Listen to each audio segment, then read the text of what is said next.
New details in the Kolkata rape murder case suggest that the trainee doctor was gang raped before being murdered. The autopsy report has revealed that 150 milligrams of semen was found inside the victim's body. In a petition to the Calcutta High Court, the victim's parents have said that this points towards involvement of more than one individual in the heinous crime. They also told the court that the postmortem report provided devastating details of the incident, confirming their worst fears. She was strangulated to death after being sexually assaulted. Several portions of her head showed signs of trauma. Both ears exhibited signs of injury, suggesting a violent struggle.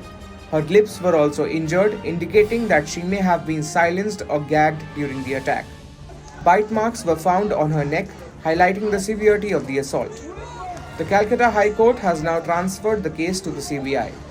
This comes after the public interest litigations filed by the victim's parents and BJP leader Suvendu Adhikari. The victim's parents alleged that no action had been taken to arrest any offenders despite clear evidence. They also emphasized that the then principal of R.G. Kar Medical College and Hospital and other stakeholders for safety on the premises are yet to be apprehended. Several critical questions concerning the handling of the case were raised in the court hearing. There were allegations that the Kolkata police told the parents via call that their daughter has died by suicide.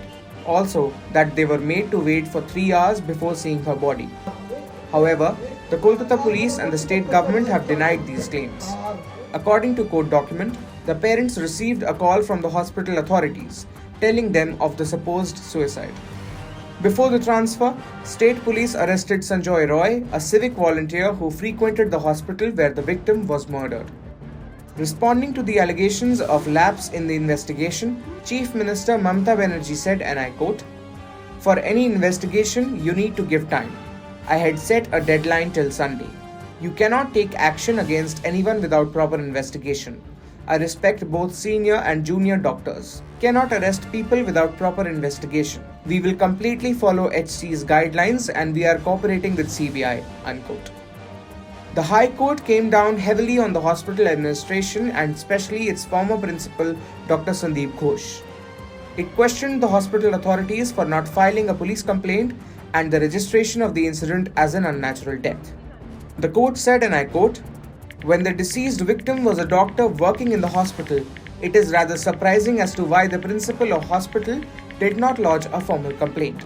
This, in our view, was a serious lapse, giving room for suspicion." Unquote. In its defense, the state government's counsel submitted that the unnatural death case was registered because there was no complaint at the time. The court also pulled up the government for appointing Dr. Ghosh as principal of another medical college only hours after he resigned.